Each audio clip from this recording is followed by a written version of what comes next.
آپ جانتے ہیں ان کے بارے میں بہت سارے امپیوٹیشنز ہیں، ایلیگیشنز ہیں، مجھے نہیں پتا صحیح ہے کہ نہیں، مگر دونوں جو ہیں اس لحاظ سے خاصے لوگ جو ہیں وہ سمجھتے ہیں کہ ان کی اچھی ریپیوٹیشن نہیں ہے۔ اب زہری صاحب جو ہیں وہ ایک بگ کیچ اس لیے ہیں پی پی پی کے لیے کہ وہ سب سے سیکنڈ بگسٹ بلوچ سردار ہے بلوچستان کا، زہری ٹرائب والا، تو وہ ظاہر ہے ہی از اے بگ کیچ، مگر اس سے بھی زیادہ جو ان کے پاس کیا ہے، پیسے ہیں، اور بلوچستان واحد جگہ یہ ہے کہ ادھر یہ پورا پالیٹکس بلوچستان کا خرید فروخت پہ چلتا ہے، اور ایک زرداری قوم کی بربادی کے ہاتھ میں ایک دفعہ جب وہ آ جائے تو پھر میرے خیال میں آپ دیکھیں گے کہ صرف اور صرف پیسے ادھر چلیں گے۔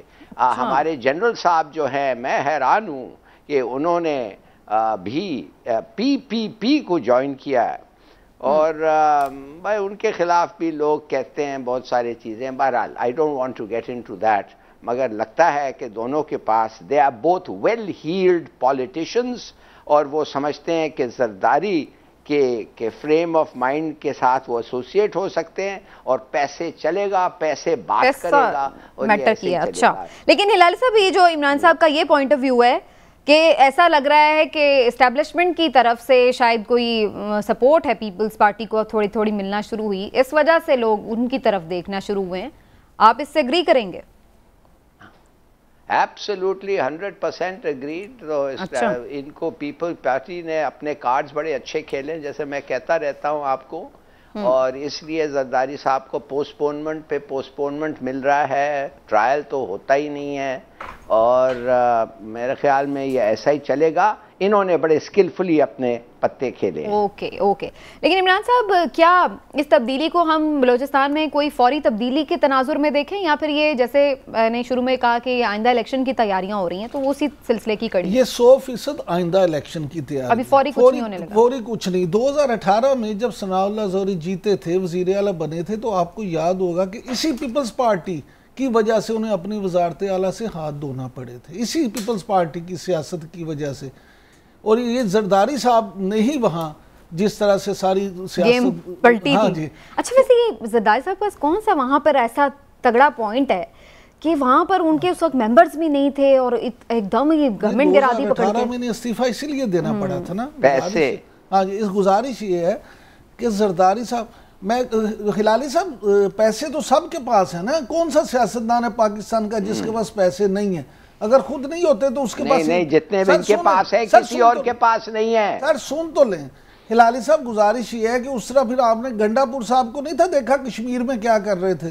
جس کے پاس ہوتے ہیں سیاستدان کے پاس وہ لگاتا ہے، اگر نہیں ہوتا تو وہ ان کے پاس کوئی 2-4 ATM ہوتے ہیں۔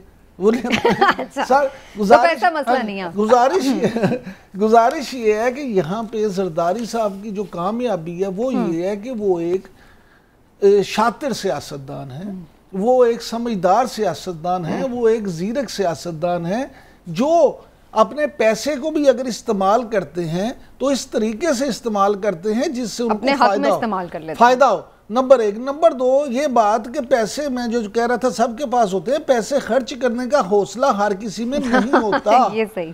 زرداری صاحب کے پاس یہ بھی آپ مانیں کہ ان کے پاس یہ فن بھی ہے اور حوصلہ بھی ہے، اگر وہ پیسے خرچ بھی کر لیتے ہیں تو حوصلہ بھی رکھتے ہیں۔ ٹھیک ہو گیا۔ مجھے زرداری صاحب، میں فیوریٹ تو نہیں ہو گئے کہ زرداری صاحب؟ میں صرف نا آپ کو ایک واقعہ چھوٹا سا، ہلالی صاحب اکثر واقعہ سناتے ہیں، محترمہ بے نظیر بھٹو جب تھیں وزیر اعظم تو وہ جب جاتی تھی نا اپنے کراچی، تو وہ ان کا جو وہاں پہ کیئر ٹیکر تھا اس سے وہ سارا ریکارڈ مانگتی تھی اور پورا حساب لیتی تھی کہ اتنے کی سبزی ہے، اتنے کی یہ سارا، تو وہ اس کے بعد جب ہو جاتا تو ان سے پوچھتی کہ یہ 20 روپے زیادہ کیوں ہیں، 50 روپے زیادہ کیوں ہیں، تو جب وہ چلی جاتی محترمہ تو آصف علی زرداری صاحب اسے اپنے پاس بلاتے اور 2 لاکھ روپے دے کے اس کو کہتے تمہیں کتنی دفعہ کہا ہے بی بی کو حساب پورا دیا کرو، جو کرنا ہو ان پیسوں میں سے کیا۔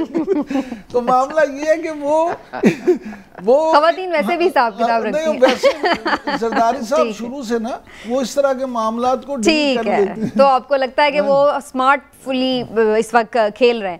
ہلالی صاحب آپ اپنا اس پہ پوائنٹ آف ویو بھی دے سکتے ہیں اور اس میں میرا سوال بھی ایڈ کر لیجئے کہ کیا ان چیزوں کو دیکھتے ہوئے یہ سمجھا جائے کہ سندھ کے بعد بلوچستان میں بھی پاکستان پیپلز پارٹی اگلے الیکشنز میں گورنمنٹ بنانے میں بھی کامیاب ہو سکتی ہے؟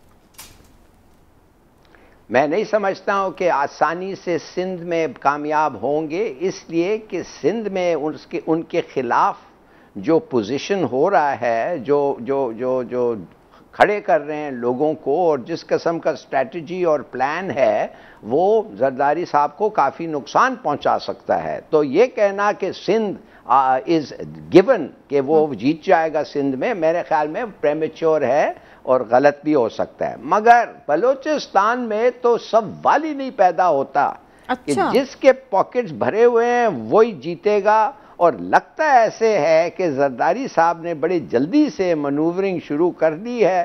Second best biggest Sardar of Balochistan, x chief minister ان کے پاس آ گیا ہے، نواز شریف کو چھوڑ کے۔ نواز شریف تو ویسے ختم ہی ہو گیا ہے بلوچستان میں، he has no standing any more. اب رہ گیا کیا ہے؟ رہ گیا ہے زرداری صاحب یا پی ٹی آئی، اور ظاہر ہے زرداری صاحب has played his cards well, اور ان دونوں کے طبیعت اور ان دونوں کا جو ریپوٹیشن ہے وہ زیادہ تر ان کے ساتھ ملتا ہے، ان کے ساتھ چلے گا۔ تو میرے خیال میں یہ پریڈکٹیبل تھا۔ اگر یہ دونوں کو چھوڑنا تھا نون کو، تو ظاہر ہے زرداری کے ساتھ زیادہ ان کا ملاپ ہو سکتا ہے۔ ٹھیک ہے عمران صاحب، آپ کا بھی اسی پوائنٹ پہ کیا ہے خیال؟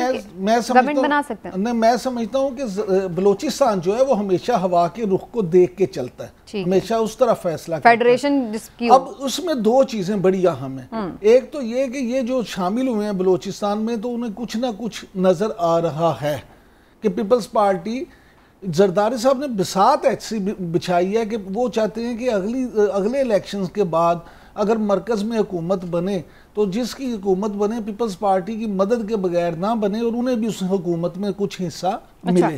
دوسری بات جو سب سے اہم ہے وہ یہ ہے کہ زرداری صاحب کے ایک دوست ہیں، وہ زرداری صاحب کے سہولت کار بھی ہیں، اور وہ کچھ طاقتور لوگوں کے بھی بڑے دوست ہیں۔ وہ وزیر اعظم جو ہوتا ہے اس ملک کا، اس کے بھی ہمیشہ بڑے قریبی دوست ہوتے ہیں۔ وہ ایک بڑے بزنس مین ہے، ٹائکون ہے۔ ہلالی صاحب سمجھ رہے ہیں میں کس کی بات کر رہا ہوں۔ انہوں نے ایک دفعہ پھر سے زرداری صاحب کو ان لوگوں کے ساتھ دوبارہ ملانے میں بڑا اہم کردار کیا، اور ان کے ساتھ تھرو کیا ہے کہ جناب آپ ہمیں موقع دیں۔ برج تو وہ ہمیشہ بنتے ہیں، لیکن اب اس دفعہ انہوں نے بھی اس میں کافی کردار ادا کیا، مضبوط اور مثبت کردار ادا کیا۔ اس لیے زرداری صاحب جو ہیں وہ اب ساری گیم جو چلا رہے ہیں وہ اس طرح سے چلا رہے ہیں کہ اگلے الیکشن میں انہوں نے کیا لینا ہے۔ آج اگر آپ ان سے کہیں کہ آپ بلوچستان کی حکومت سنبھال لیں تو شاید وہ انکار کر دیں، شاید وہ اس طرف نہ آئیں، بڑی گیم کھیلنا چاہ رہے ہیں، وہ بڑی گیم کھیلنا چاہ رہے ہیں۔ اسی لیے انہوں نے یہ بھی، ہلالی صاحب اسی سہولت کار کے ذریعے انہوں نے کسی سے یہ بھی مطالبہ کیا ہے کہ جناب جہانگیر خان ترین صاحب کو ہمارے ساتھ ملا دیں۔ جہانگیر خان ترین اگر ہمارے ساتھ مل جائیں گے تو ہمارا بھی فائدہ ہوگا اور ان کا بھی فائدہ، اور ہم آپ کو یہ بھی گارنٹی دیتے ہیں کہ ہم جہانگیر خان ترین سے 1 روپیہ بھی نہیں کہیں لگوائیں گے۔ لیکن اس میں ایک دو چیزیں اب اس سے سوال اٹھتے ہیں، وہ یہ کہ اس کا مطلب ہے پاکستان پیپلز پارٹی سندھ تک محدود نہیں رہنا چاہتی، وہ بلوچستان میں بھی گیم کر رہی ہے، وہ پنجاب میں بھی ہو کے گئے ہیں، وہ مرکز کی طرف بھی دیکھ رہے ہیں۔ تو اس کا مطلب ہے کہ وہ تھوڑا، اور ہم دیکھ رہے ہیں کہ یہ جو آزاد کشمیر کے الیکشن تھے اس میں اچھی خاصی انہوں نے سیٹس حاصل کی، تو ان کی پریزنس اب نظر آ رہی ہے ہمیں مختلف صوبوں میں۔ سمینہ، آپ کو یاد ہوگا جب آصف علی زرداری صاحب یہاں آئے تھے اور انہوں نے چودھری پرویز الہی سے بھی ملاقات کی تھی، تو میں نے یہیں بیٹھ کے کہا تھا کہ یہ چودھری صاحب نے تو انہیں کہہ دیا کہ اس ٹینیور کے خاتمے تک ہم ان کے ساتھ ہیں، لیکن زرداری صاحب ان سے ایک لمبی اننگ کی بات کر کے گئے تھے۔ اسی طرح زرداری صاحب یہ چاہتے ہیں، اصل میں انہیں پتہ ہے کہ سینٹرل پنجاب میں انہیں کچھ نہیں ملے گا، وہ یہ چاہتے ہیں کہ جنوبی صوبہ محاذ جو ہے اس کے کچھ لوگ اور جہانگیر خان ترین کے کچھ لوگ اگر انہیں مل جائیں تو جنوبی پنجاب سے وہ کچھ سیٹیں زیادہ حاصل کر لیں، جس سے انہیں مرکز کی طرف راستہ ملے، مرکز میں جانے کا بھی موقع مل سکے۔ تو زرداری صاحب اصل میں پوری اپنی توجہ بال ٹو بال کھیل رہے ہیں. صحیح, ٹھیک ہے. ہلالی صاحب بلاول کو وزیر اعظم بنوانے کی تیاری کر رہے ہیں لگتا ہے. زرداری صاحب عمران صاحب کی گفتگو سے تو ایسا اندازہ ہو رہا ہے. آپ کا کیا خیال ہے؟ آپ تو کہہ رہے ہیں وہ سندھ میں بھی مشکل سے گورنمنٹ بچا پائیں گے. دیکھیے یہ سب باتیں جو ہم کر رہے ہیں نا, یہ زرداری کا وقت ختم ہو گیا ہے. میں تو حیران ہوں گا اگر وہ جیل سے بچ گیا ہے. 2 سال رہ گئے ہیں, کب تک گھسیٹ کے یہ کیسز اس کے خلاف لے جا سکتے ہیں؟ یہ جو اس کو کب تھاپیاں مل رہی ہے وہ کافی ہے. آخر ایک آدمی جو چور ہے اور جس کے خلاف اتنے بڑے کیسز ہیں, میں کہتا ہوں جب وہ چور ہے مانے اس کے خلاف اتنے چوری کے الزام ہے کہ we have reached a point کہ اگر یہ الزام سب غلط ہیں تو پھر یہ سسٹم قانون کا ادھر ہے نہیں, اور پھر ہم سب نکل کے فوراً لوٹ مار کرنا چاہیے. اس لیے ادھر کوئی لا ہے نہیں.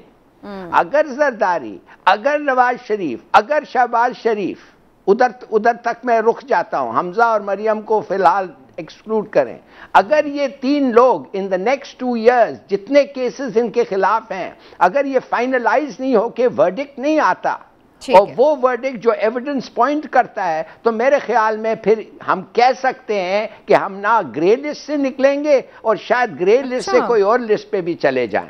I cannot believe کہ اور ڈیلے ہم کر سکتے ہیں ان کیسز میں. چلیے, آپ کو لگتا ہے کہ کیسز جو ہیں ان کا کوئی کنکلوژن نکلے گا اور بات آگے بڑھے گی, لیکن سیاست جو ہے وہ اپنے طور پر جاری ہے. اور خود ہلالی صاحب نے بھی ایک پوائنٹ بڑا اچھا ریز کر دیا ہے کہ بلاول ہوں, مریم ہوں, حمزہ ہوں, ظاہر ہے وہ ابھی ڈائریکٹلی, اور مریم کا تھوڑا ایشو ہے وہ ڈسکوالیفائی ہیں. دیکھیں بات یہ ہے تھوڑا سی ان کے لیے تو راستہ ہے نا بچوں کے لیے. بریک کی طرف جانا چاہ رہے ہیں؟ نہیں, میں بریک کی طرف بالکل نہیں جانا چاہ رہی, میں آگے تھوڑا.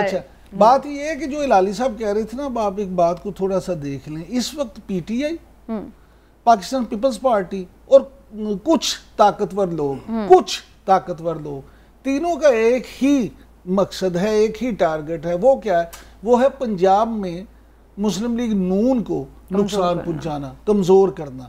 لہٰذا وہ کہتے ہیں نا دشمن کا دشمن آپ کا دوست ہوتا ہے. ٹھیک ہے, اس کلیے پہ عمل کرتے ہوئے یہ ساری چیزیں جو ہیں یہ ہو رہی ہیں. صحیح ہے, اور اسی لیے بہت سارے لوگوں کی سپیس بھی بنتی نظر آ رہی ہے. پی ایم ایل این کی بات چھڑی گئی ہے جناب, تو پی ایم ایل این یہ بیرونی سازشیں جو اگر ان کے خلاف ہو رہی ہیں اس کا مقابلہ کیسے کرے گی, جبکہ وہ اندرونی پر ہی کافی پریشان دکھائی دے رہے ہیں. کبھی بیانیے کی جنگ ہے, قائد کچھ کہہ رہا ہے, پارٹی صدر اس کو غلط کہہ دیتا ہے, پارٹی کا نائب صدر آگے صدر کو غلط کہہ دیتا ہے, کوئی ایک آتا ہے ایک سٹیٹمنٹ دیتا ہے تو دوسرا آ کے اس کی تردید کر دیتا ہے. تو ایک عجیب سی کھچڑی پکی ہوئی ہے, لگ نہیں رہا ہے کہ ایک لائن میں ہے پارٹی, اور کبھی کھل کر اور کبھی اندرون خانہ. اس حوالے سے گفتگو بھی اب پی ایم ایل این کے رہنما صاف کرنا شروع ہو چکے ہیں. تو ہر کوئی اپنی اپنی بات کر رہا ہے, لیکن اصل بات ہے کیا, یہ ہم کافی دنوں سے کوشش کر رہے ہیں تلاش کرنے کی, لیکن وہ تلاش ابھی تک پوری نہیں ایسا لگتا ہے ہو پا رہی ہے. عمران صاحب یہ تلاش پوری ہو گئی ہے یا ابھی باقی ہے؟ دیکھیں گزارش یہ ہے کہ مسلم لیگ نون کو جو اس وقت بیماری لاحق ہے نا, آپ کو حیرت ہوگی کہ میرے نزدیک اس بیماری کی وجہ میاں نواز شریف ہے, اور اس کا علاج بھی خود میاں نواز شریف ہی ہیں. اب آپ پوچھیں وہ کیسے؟ وہ اس طرح سے کہ میاں شہباز شریف اگرچہ صدر تو ہیں مسلم لیگ کے, لیکن وہ بھی کہتے ہیں کہ میرے قائد میاں نواز شریف بے اختیار صدر ہیں. نہیں, میری گزارش سن لیں, گزارش صرف اتنی ہے کہ وہ کہتے ہیں کہ میرے قائد نواز شریف ہیں اور میں وہی بات کروں گا جو نواز شریف کریں گے. اسی لیے انہوں نے یہ نہیں کہا, وہ یہ ضرور کہتے ہیں کہ میرا بیانیہ مفاہمت کا ہے اور میں اپنے بیانیے سے نہیں ہٹوں گا. میں سمجھتا ہوں کہ پاکستان میں سیاست جو ہے, اور پاکستان کو اگر ہم ترقی دلوانا چاہتے ہیں, پاکستان کو اگر اچھے طریقے سے چلانا چاہتے ہیں, تو اس کے لیے آپ کو مفاہمت کی ضرورت ہے. لیکن وہ کہتے ہیں کہ میں پارٹی ڈسپلن میں اپنے پارٹی قائد سے اختلاف بھی نہیں اس طرح سے کروں گا. اب نواز شریف صاحب کو چاہیے, میرے نزدیک نواز شریف صاحب کو چاہیے کہ وہ خود اس بات کو واضح کر دیں اور بتا دیں یہ بات کہ بھی اب بیانیہ جو ہے وہ کون سا بیانیہ ہے, کلیئرٹی دے دیں. وہ بتا دیں کہ وہ اپنے بھائی جو ہے ان کو اپنا سیاسی جانشین مقرر کریں گے یا مریم نواز صاحبہ کو اپنا سیاسی جانشین مقرر کریں گے, کیونکہ یہ خود میاں نواز شریف کے علاوہ کوئی بھی دوسرا شخص فیصلہ نہیں کر سکتا. لہٰذا میاں نواز شریف کو بھی اگر ہم یہاں بیٹھ کے یہ باتیں کرتے ہیں کہ جناب مسلم لیگ نون میں 2 بیانی ہو گئے ہیں, اختلاف ہو گیا ہے, تو کیا آپ سمجھتی ہیں میاں نواز شریف کو اس کا ادراک نہیں ہے؟ میاں نواز شریف کو اس کا پتہ نہیں ہے اور انہیں اس بات کا اندازہ نہیں ہے کہ اس سے پارٹی کو کتنا نقصان ہو سکتا ہے. لہٰذا انہیں خود بھی یہ اپنی خاموشی اس حوالے سے توڑنا ہوگی. باقی آخری ایک لائن کہہ دوں شاہد حقان عباسی صاحب کے حوالے سے, میں نے آپ کو 2 ہفتے پہلے ہی کہا تھا کہ واقفان حال نے جو خبر دی تھی کہ وہ اصل میں میاں نواز شریف کے سامنے اپنے آپ کو متبادل ثابت کر رہے ہیں, اور وہ ثابت کرنے کی کوشش یہ کر رہے ہیں کہ شہباز شریف صاحب آپ کے بیانیوں کو اس طرح سے لے کے نہیں چل سکتے, میں آپ کے بیانیے پہ عمل کروں گا, آپ جیسے مجھے پہلے وزیر اعظم بنایا تھا آپ اب بھی میری طرف دیکھیں اور میرے ساتھ وہ اپنی گیم چلا رہے ہیں. ٹھیک ہو گیا. ہلالی صاحب, فیصلہ تو ظاہر ہے میاں صاحب کو کرنا ہے, لیکن آپ سمجھتے ہیں کہ ان کا فیصلہ اگر مریم کے حق میں آتا ہے تو شہباز شریف صاحب اسی طرح خاموشی سے اسے تسلیم کر کے اور نیچے لگ کر اپنی سیاست پھر جاری رکھیں گے کہ ٹھیک ہے جی جو میاں صاحب کا حکم؟ دیکھیے میں آپ کو ایک چیز بتاؤں, یہ بھائی جو ہیں ایک طرف ہے پینڈولم کا, ایک دوسرے طرف ہے, یہ ڈس ایگری کریں گے پبلک, اور ان کے جو جیالے ہیں وہ ایک کو گالیاں بھی دیں گے, مگر یہ 2 بھائی اس قسم کی لڑائی نہیں ہوگی کہ یہ تقسیم کر لیں پارٹی کو اور اس پارٹی کے 2 دھڑ بن جائیں. نو, دیٹ وونٹ ہیپن. مگر میں آپ کو اس سے آگے بڑھے, مگر یہ بھائیوں میں اس قسم کی لڑائی ہے, مگر کزنز جو ہیں, یہ فرسٹ کزنز جو ہیں مریم اور حمزہ, وہ ان چیزوں پہ نہیں بیلیو کرتے ہیں. وہ سمجھتے ہیں کہ میں پارٹی انہیریٹ کروں گی, اور حمزہ کہتا ہے میرے پاس بھی بڑے لوگ ہیں اور جن کو میں نے who have supported me, اور میں ٹرولی ایک پولیٹیکل ورکر ہے. ان کی لڑائی ہو سکتی ہے, ان کی لڑائی سے پارٹی تقسیم ہو سکتی ہے. نواز شریف اور میرا تو پروجیکشن یہ ہے کہ نواز اور شہباز یہ دونوں جیل میں جائیں گے, disqualified from politics for life, اور میں سمجھتا ہوں مریم اور حمزہ میں لڑائی ہوگا, اور فار دا فورسیبل فیوچر یہ اگلا الیکشن اور شاید ایک اور الیکشن, یہ 2 جو ہیں یہ پولیٹیکلی پنجاب میں فیچر کریں گے, اس سے زیادہ کچھ نہیں. یہ تو آپ نے کافی آگے کی بات بتائی لالی صاحب, لیکن یہ تو بتائیں کہ اگلا الیکشن لڑنے کے لیے لیڈ کون کر رہا ہوگا؟ جیسے آزاد کشمیر میں مریم تھی تو شہباز شریف کہیں نہیں تھے, اور اگر کہیں شہباز شریف ہوتے ہیں تو وہاں مریم کہیں نہیں ہوتی. تو بات یہ کہ کسی ایک کو تو لیڈ کرنا ہوگا نا. سب چیز کا فیصلہ آپ لوگ جب فیصلہ ایسی چیز سوال پوچھتے ہیں تو آپ کیسز کا نہیں دیکھتے ہیں, ان کے خلاف کیا کیس ہے, کتنا اس میں دم ہے, کتنا وہ کیسز کا ایویڈنس بلڈ اپ ہوا ہے. اگر آپ سمجھتے ہیں کہ یہ کیسز ڈونٹ میٹر, یہ سب بوگس ہیں, ختم ہے, نیب بھی بوگس ہے اور نیب سیریس نہیں ہے, ججز سب ان کے ساتھ ہیں اور سب چیز ختم ہے, تو پھر آپ ایسی بات کر سکتے ہیں. اب ہم تو گیون سرکمسٹانسز کو ہی دیکھتے ہوئے کوشچن کریں گے نا. ہلالی صاحب بالکل صحیح ہے, آپ کا پوائنٹ آف ویو ہے, لیکن ابھی تک تو ہم نے یہی دیکھا ہے عمران صاحب کیسز سے تو کچھ ہو نہیں رہا ہے, تو ہم تو ظاہر ہے پھر جو بھی نظر آ رہا ہے اسی پہ بات کریں گے. آپ کا کیا خیال ہے اگر نواز شریف صاحب مریم کو کہیں گے جی آپ لیڈ کریں, جو کہ لگ رہا ہے کہ مریم ہی کے کہنے پہ وہ خود چل رہے ہیں, تو ظاہر ہے وہ مریم کے ہاتھ میں دے سکتے ہیں کمان, تو شہباز شریف صاحب چپ کر کے مان لیں گے؟ دیکھیں پہلی بات تو یہ ہے کہ جو ہلالی صاحب نے یہ بات کی نا کہ دونوں بھائیوں آپس میں لڑیں گے نہیں, بالکل میں اس سے متفق ہوں, لیکن جو انہوں نے یہ کہا کہ کزنز کی آپس میں لڑائی ہوگی ہے, بلکہ ابھی تک ایسی کوئی بات نہیں ہے, میں آپ کو بتا دوں, کیونکہ ان کا سلسلہ یہ ہے کہ ان کو اختلاف ہونا ایک الگ بات ہے, لڑائی ہونا دوسری بات ہے. سیاسی اختلاف آپ کو ہو سکتا ہے, اختلاف رائے ہو سکتا ہے, لیکن اس سٹیج پہ چلے جانا کہ آپ یہ سوچیں کہ جی میں الگ سیاست کروں اور وہ الگ سیاست کریں اور ہم ایک دوسرے کی شکل نہ دیکھیں, یہ نہیں ہوگا. اور میں تو ابھی آزاد کشمیر میں یہی تو ہوا ہے. میری گزارش سن لیں, ابھی آزاد کشمیر میں اس لیے یہ ہوا ہے کہ آزاد کشمیر میں مریم صاحبہ لیڈ کر رہی تھیں اور بڑے اچھے جلسے کر رہی تھیں, اور اس وقت جو بیانیہ تھا میاں شہباز شریف کیونکہ اس بیانیے سے متفق نہیں ہیں, اس لیے وہ پیچھے ہو گئے. میں آپ سے بار بار کیا کہہ رہا ہوں, پھر آپ یاد کریں کہ میاں شہباز شریف نے کہا تھا کہ میں اپنے بھائی کے جا کے پاؤں بھی پکڑنے پڑے تو انہیں منا لوں گا. لوگوں نے کہا پتہ نہیں کس بات پہ منا لیں گے, اصل وہ یہی بات تھی, مقصد یہی تھا کہ وہ اس بیانیے پہ انہیں راضی کر لیں گے. اب عمران خان صاحب جو ہیں وزیر اعظم عمران خان صاحب, انہوں نے اسی لیے تو انہیں جانے نہیں دیا, انہیں پتا تھا کہ یہ چلے گے تو بات ہو جائے گی. ہاں جی, لہٰذا میں سمجھتا ہوں کہ وزیر اعظم کی وہ موو اپنی جگہ بڑی اچھی تھی پولیٹیکلی. دوسری بات یہ ہے کہ یہ مسلم لیگ نون جو ہے, ابھی تک آپ دیکھیں کہ 3 سال گزر چکے ہیں, اس کے باوجود بھی مسلم لیگ نون کو یہ توڑ نہیں سکے. اور مسلم لیگ نون پاکستان کی سیاست میں ابھی تک تو ایک ایسی حقیقت ہے جس سے آپ انکار نہیں کر سکتے. ابھی ان کا ووٹ بینک بھی موجود ہے, ابھی ان کا ممبرز بھی موجود ہے, اور کارکن بھی ان کے ساتھ اٹیچ. لیکن اگر یہ بیانیہ اسی طرح رہا تو پھر ان کا ووٹر اس بیانیے کی وجہ سے کنفیوزڈ ضرور ہو رہا ہے, لیکن ابھی تک وہ اس نے ڈس آن نہیں کیا پارٹی. نہیں, ممبرز جو ہیں وہ خود بھی کنفیوزڈ ہیں.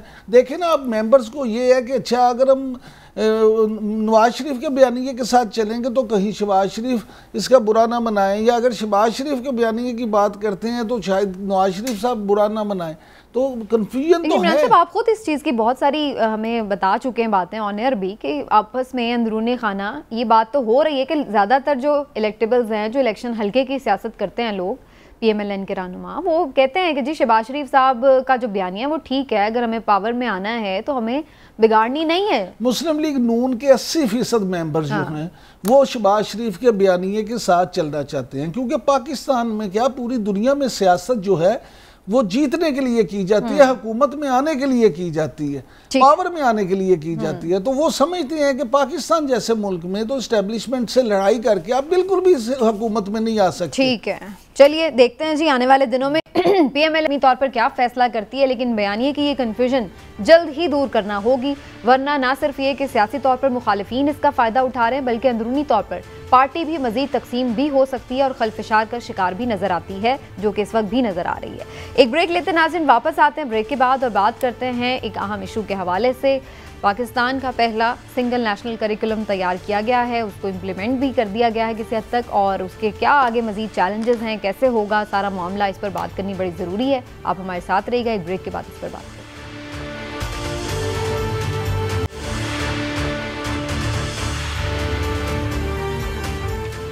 ویلکم بیک ناظرین. پہلی سے 5ویں جماعت کے لیے سنگل نیشنل کریکولم انٹروڈیوس کروا دیا گیا ہے, نافذ بھی کر دیا گیا ہے رواں تعلیمی سال کے لیے, اور اس کے لیے جو گائیڈ لائنز ہیں وہ جاری کر دی گئی ہیں. ابھی انیشلی یہی کہا گیا ہے کہ جو آپ کو آؤٹ لائنز دی گئی ہیں اس میں جو بھی بکس اپروو ہوں گی وہ مختلف جو اسکولز ہیں وہ اپنے اداروں میں پڑھا سکتے ہیں, لیکن اس سے بہت ساری جو کویشچنز ہیں ابھی باقی ہیں, اور کچھ لوگوں کی کنفیوژنز بھی ہیں جس پہ بات کرنا بڑا ضروری ہے. اگرچہ سننے میں تو یہ بات بڑی اچھی لگتی ہے کہ غریب امیر کا فرق ختم ہو اس سے, اور اچھا سکول, مہنگا سکول یا سستا سکول, گلی محلے کا سکول یا سرکاری سکول, سب جگہ پر ایک جیسی تعلیم بچوں کو ملے.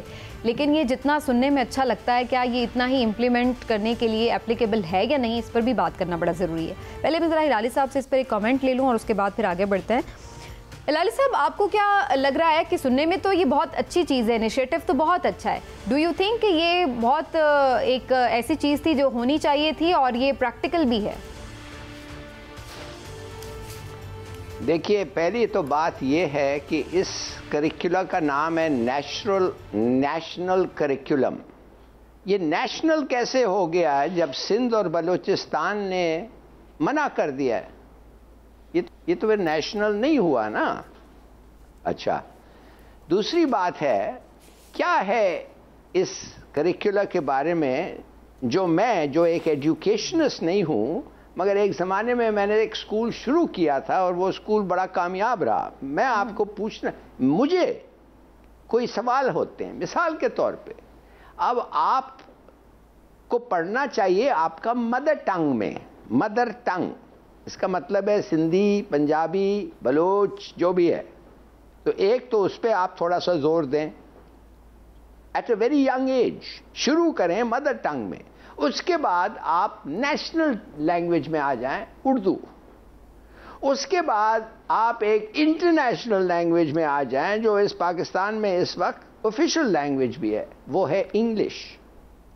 اس کے ساتھ ساتھ انہوں نے کہا ہے کہ آپ کو اسلامیت بھی پڑھایا جائے گا, ساتھ ساتھ آپ کو قرآن شریف بھی پڑھایا جائے گا. اب میں پوچھنا چاہتا ہوں, مدر ٹنگ, اردو, انگلش, اسلامیات, قرآن شریف, یہ سب ایک ہوگا تو کیا دوسرے سبجیکٹس کے لیے کتنا ٹائم آپ کے پاس ہوگا؟ نمبر 1. دوسرا سوال یہ ہے کہ آپ کو قرآن شریف کون پڑھائے گا؟ ایک قاری پڑھائے گا. اس قاری کا سیکٹ کیا ہوگا؟ 72 سیکٹ ہیں سنی اسلام میں 72، اور شیعہ بھی ایک سیکٹ ہے. تو کون سا آدمی آپ کو پڑھائے گا؟ اس لیے یہ قرآن شریف پڑھنا یہ گھر کا معاملہ ہوتا ہے. گھر میں آپ کو پڑھنا چاہیے، اور گھر میں لوگ پڑھاتے ہیں. اور پھر وہ جو آدمی آتا ہے وہ اس فقہ کا آتا ہے جو گھر کے لوگ کا ہے. مگر اب یہ کیسے ہوگا ان سکولز؟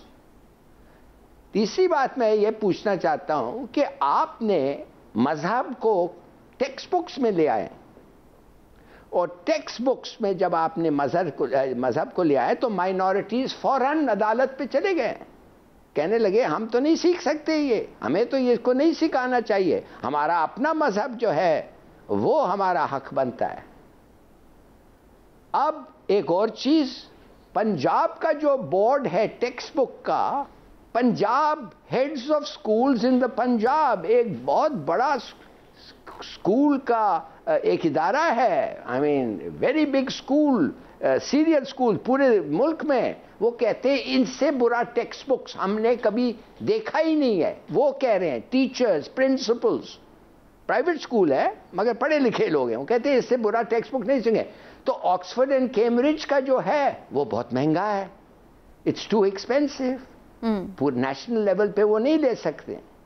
تو دیکھیے کہنے کی بات یہ ہے کہ ہمیں یہ بھی سمجھنا چاہیے کہ ہمارے بچے جو ہیں، ٹھیک ہے ملک کا شاید جیل اتفاق زیادہ ہوگا، مگر یہ جو بچے ہیں ان کو کمپیٹ کرنا چاہیے ایک انٹرنیشنل ورلڈ میں.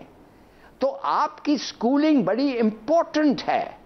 اور دیکھیے یہ کہنا کہ کلاس ڈفرنسز، مانے کیا کہتے ہیں کلاس کو اردو میں؟ کلاس ڈفرنسز، ان کو ایک اسکول میں اگر آپ جائیں وہ ختم ہو جائیں گے، وہ نہیں ہوتے ہیں ایک اسکول میں ختم، اور ایک کریکولر سے کلاس ڈفرنسز نہیں ختم ہوتے ہیں. اور دیکھیے پرائیویٹ سکولز اس ملک میں میں آپ کو بتا رہا ہوں ان میں زیادہ لوگ جا رہے ہیں، بچے پرائیویٹ سکولز جاتے ہیں. کیوں جاتے ہیں؟ بہتر پڑھائی، بہتر ٹیکسٹ بکس. بے شک فیس زیادہ ہوتے ہیں مگر لوگ چاہتے ہیں کہ ان کے بچے ٹھیک طریقے سے پڑھ کے نکلے، تو وہ زیادہ پیسے دینے کے لیے بھی تیار ہوتے ہیں. صحیح ہے، ٹھیک ہے. چلیے لال صاحب یہ تو آپ کے کنسرنز آ گئے، یہ سب مسئلے ٹھیک ہو گیا، یہ آپ کے کنسرنز آ گئے. عمران صاحب آپ کے پاس آنے سے پہلے میں ناظرین کو بتا دوں ہمارے ساتھ ایجوکیشنسٹ موجود ہیں جناب، اور ان سے بھی ہم اس پر خصوصی طور پر بات کریں گے. ماہر تعلیم بیلا رضا جمیل صاحبہ نے بھی ہمیں جوائن کیا ہے، لیکن پہلے میں ان کو خوش آمدید کہتے ہوئے آپ سے پہلے کامنٹ ضرور لے لوں کیونکہ آپ کا بھی پوائنٹ آف ویو آنا ضروری ہے. عمران صاحب آپ کا کیا خیال ہے؟ ایفرٹ تو بظاہر اچھی لگ رہی ہے لیکن کچھ جینوئن کویسچنز بھی ہیں جیسے ہلالی صاحب نے بھی ریز کی. ہلالی صاحب نے جو کویسچن ریز کیے نا، ہلالی صاحب نے اپنے تئیں بڑے اچھے کویسچنز ریز کیے، لیکن میں آپ کو یہ کہنا چاہتا ہوں کہ پہلی بات میں ایک ایکسپیرینس سے شروع کروں گا. ہلالی صاحب ایک ملٹی نیشنل کے CEO کے پاس میں بیٹھا ہوا تھا، میرے دوست ہیں، تو ہم کافی پی رہے تھے، اتنے میں ان کا HR کا ہیڈ آیا. اس نے کہا سر ہم نے جو یہ جابز کے لیے اشتہار دیا تھا انہیں 4 لوگ چاہیے تھے، تو اس کے لیے ہمیں 30,000 4 لوگوں 30,000 CVs آئے ہیں. تو آپ بتائیں میں اب کیا کریں، یہ تو بہت بڑی تعداد میں ہم ان کو کیسے سیگریگیٹ کریں. تو اس نے کہا سمپل، اس میں اتنا پریشان ہونے والی کون سی بات ہے، جو کیمبرج کر کے آئے ہیں یعنی O لیولز اور A لیولز جنہوں نے کیے ہیں ان کے الگ کر لو اور باقی جتنے ان کو ٹریش کر دو، پھر اس میں سے انٹرویوز کے لیے بلا لو. تو جب اس نے وہ فارمولا کر کے لگایا اور واپس آیا تو اس نے کہا جی اب 1500 بچہ رہ گیا ہے. اس نے کہا جی اب فلاں کلیہ لگا لو، یعنی آپ حساب لگا لیں کہ 30,000 میں سے 28,500 کو تو موقع ہی نہیں دیا، صرف اس لیے کہ اس نے آکسفورڈ سے یا کیمبرج سے اس نے وہ O لیولز یا A لیولز نہیں کیا ہوا تھا. اس کا مطلب یہ ہوا کہ آپ نے 28,500 پاکستانیوں کو اس قابل ہی نہیں سمجھا کہ ان کو انٹرویو ہی کر لیا جائے. اب یہ ہے طبقاتی تقسیم. ٹھیک، عمران خان کے لیے یہ بہت بڑا چیلنج تھا کہ وہ اس پہ کرتے. انہوں نے دعویٰ کیا تھا کہ میں ایک یکساں نظام تعلیم نافذ کروں گا. بالکل اعتراضات کو ضرور دور کیا جانا چاہیے، لیکن میں سمجھتا ہوں کہ عمران خان نے اپنے تئیں ایک اچھی کوشش کی ہے جو 70 سال میں نہیں تھا ہو سکا. وزیر اعظم عمران خان نے یہ اچھی کوشش کی کہ وہ اس میں کریں. اور دیکھیں پچھلے 8 مہینوں سے میری بھی مختلف ماہرین سے جو بات ہوئی ہے، پچھلے 8 مہینوں سے وہ اس پہ لگے ہوئے تھے.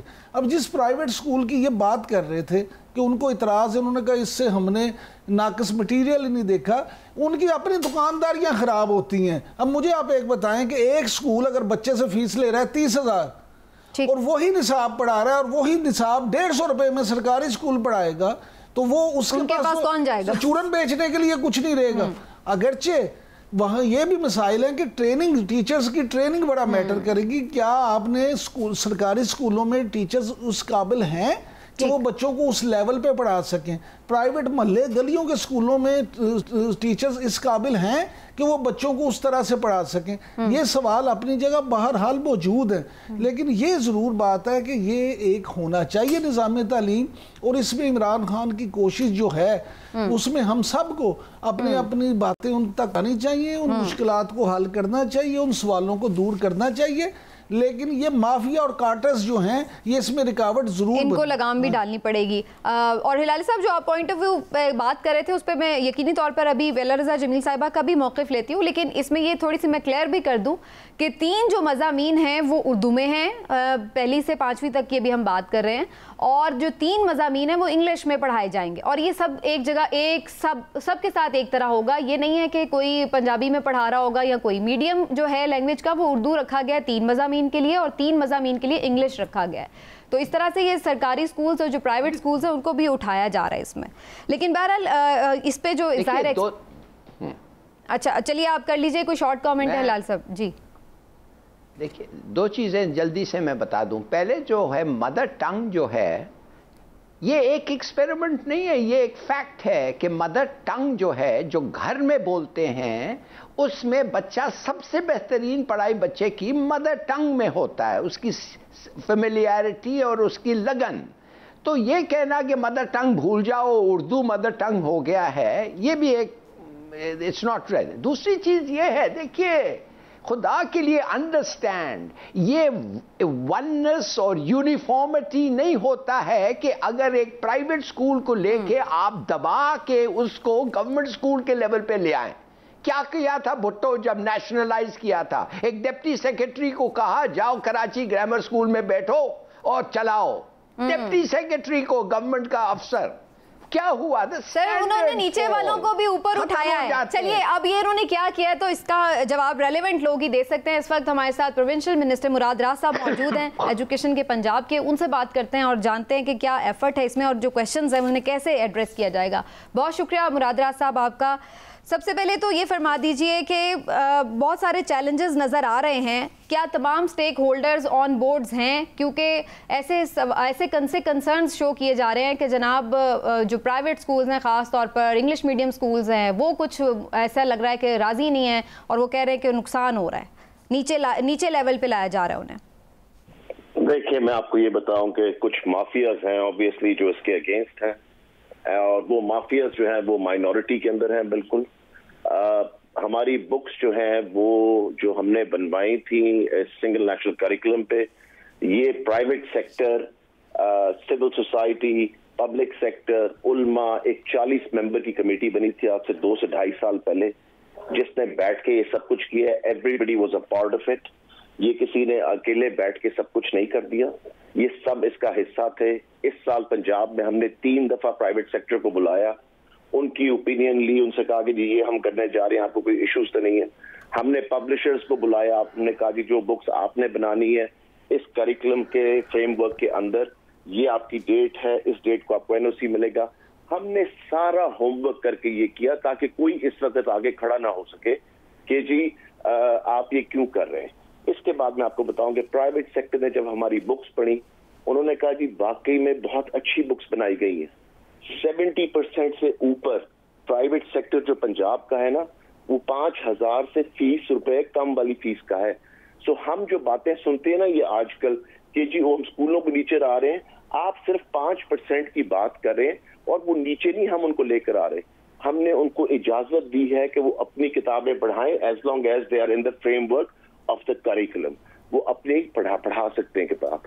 سو یہ سارے جو آپ کوشچنز آج کل پھر رہے ہیں نا, یہ ایک بڑا مخصوص مافیا ہے جو کہ چاہتا ہے کہ یہ سکسیسفل نہ ہو, اور یہ ان کی کوششیں بالکل فیل ہو جائیں گی انشاءاللہ تعالی. اچھا یہ بھی فرمائیے گا مراد ریاض صاحب کہ جو ایک بہت زیادہ ہم نے دیکھا ہے کہ دینی تعلیم اس میں شامل کی گئی ہے اور اسلام کا جو معلومات ہیں اور اس سے جو تعلیم ہے وہ اس میں کافی انٹروڈیوس کروائی گئی ہے. ہلالی صاحب کا اس پہ ایک کویشچن ہے کہ مائنورٹیز بھی بکس پڑھ رہی ہیں, اسکولز جا رہی ہیں, پھر ڈفرینٹ سیکٹرز ہیں ہمیں نظر آتے ہیں, سیکٹیرینزم بھی ہے, ظاہر ہے اس کو بھی دیکھنا پڑے گا, تو وہ سب کے لیے کیسے ایکسیپٹیبل ہوگا وہ سارا دینی مواد؟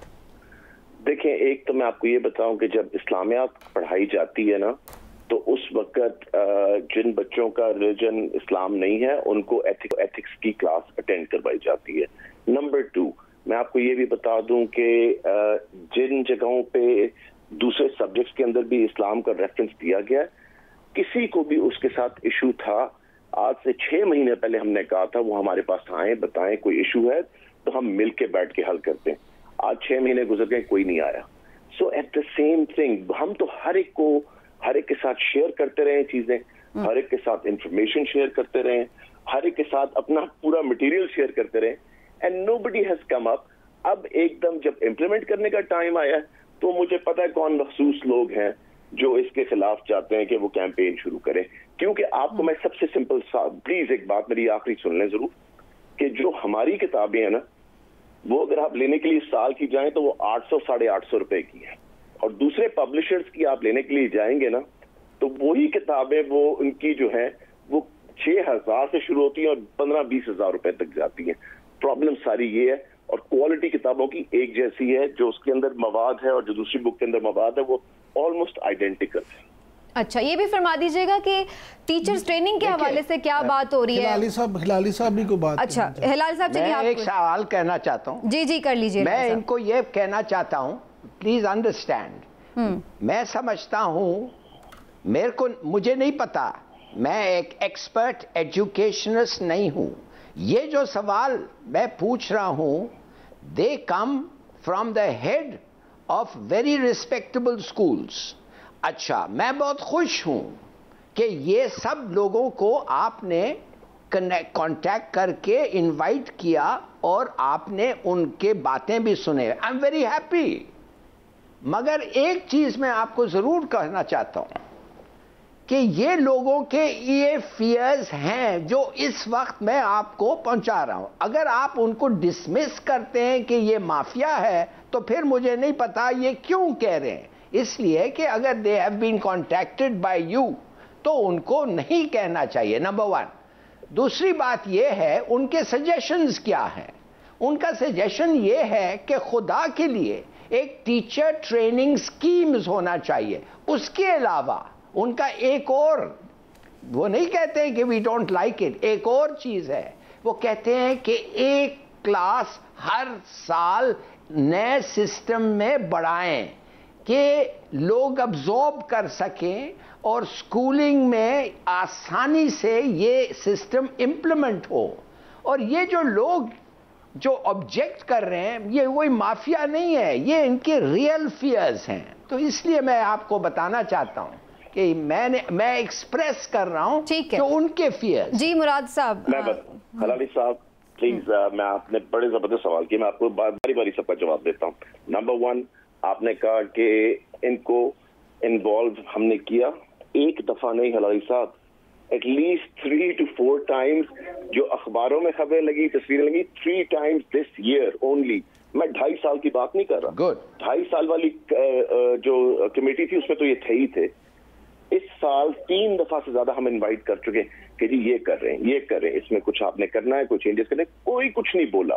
اس کے بعد ٹیچر ٹریننگ کا میں آپ کو بتا دوں, for the first time ever ان پنجاب میں نے free teacher training single national curriculum پہ پرائیویٹ سیکٹر کو کروائی.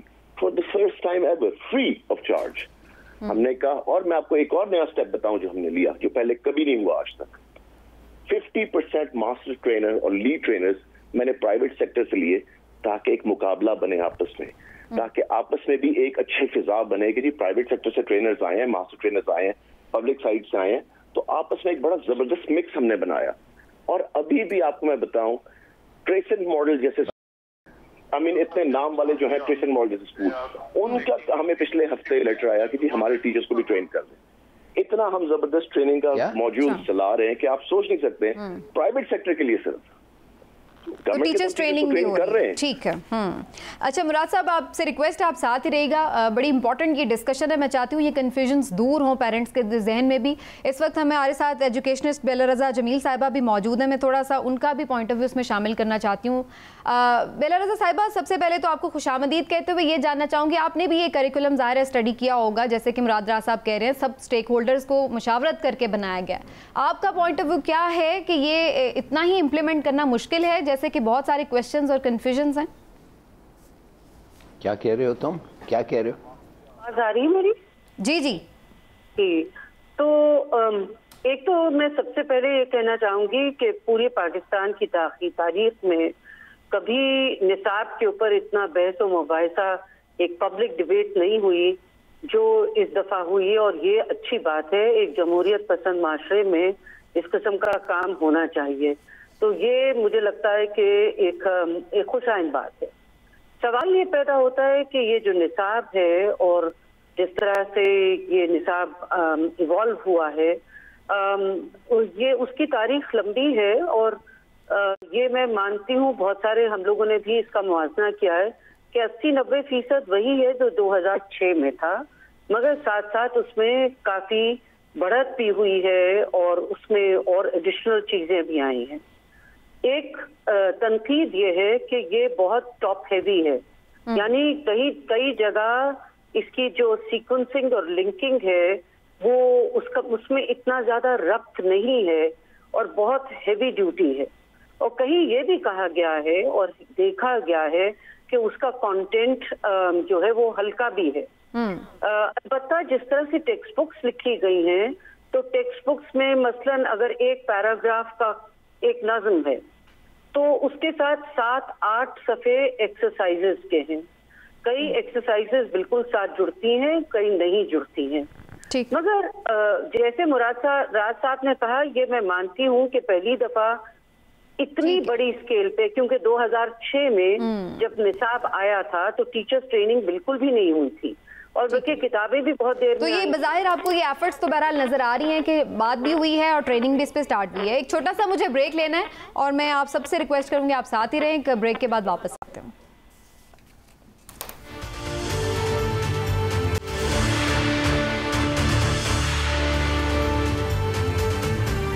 ویلکم بیک ناظرین, جو ایک یکساں نظام تعلیم اور نصاب ہے اس کے اوپر ہم بات کر رہے ہیں, اور ڈاکٹر صاحبہ کی طرف واپس چلتے ہیں. ڈاکٹر صاحبہ, یہ فرما دیجیے گا کہ آپ کو کیا لگ رہا ہے جو حکومت کے آبجیکٹیو تھے اس ساری ایکسرسائز کے, وہ پورے ہوتے نظر آ رہے ہیں آپ کو کہ طبقاتی سسٹم اور جو خاص طور پر تعلیم میں ہمیں نظر آتا ہے وہ ختم ہو سکے؟ دیکھیے, اس کی میں تاریخ کی اسٹوڈنٹ ہوں.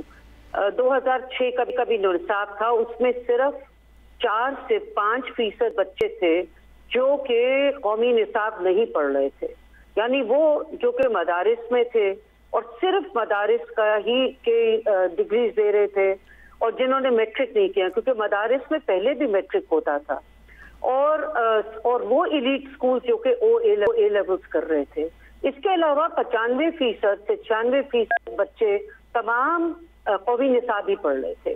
یہ تھوڑا سا مجھے لگتا ہے پولیٹیکل ہائپ ہے, کیونکہ یہ ابھی بھی یہی ہوگا کہ 5% بچے ایسے ہی ہیں جو شاید اوور لیپنگ ہو, شاید وہ صرف سنگل اپنا O levels, A levels, I B وغیرہ تھوڑے سے بچے, اور جو مکمل طور پہ صرف مدارس کی جو ڈگریز ہیں وہ لیں گے, اور 96% بچے ابھی بھی میٹرک کے امتحان دیں گے. تو یہ پہلے بھی تھا, مگر جو میرا مسئلہ سب سے بڑا ہے, کیونکہ میں پاکستان میں سب سے بڑا ہمارا ادارہ جو ہے ادارہ تعلیم آ گئی, وہ اسیسمنٹ کرتا ہے. ہماری 5ویں جماعت کے بچے جو ہیں وہ نصف سے زیادہ جو ہیں وہ دوسری جماعت کا بھی ابھی پڑھ نہیں پا رہے. تو جہاں پہ کوالٹی کے چیلنجز ہوں, جہاں پہ 30%, ٹھیک ہے, تو اس پہ بھی فردر آپ کو لگتا ہے کہ اس پہ کچھ چیزیں ہیں جنہیں دیکھنا پڑے گا. ٹھیک ہے ڈاکٹر صاحب, انشاءاللہ ٹھیک ہے ڈاکٹر صاحب، سو مچ آپ کے وقت کا. ہمارے پروگرام کا وقت ختم ہو گیا. انشاءاللہ آنے والے دنوں میں اس پر بات کرتے رہیں گے. ناظرین پروگرام دیکھا، اجازت دیجیے، اللہ حافظ.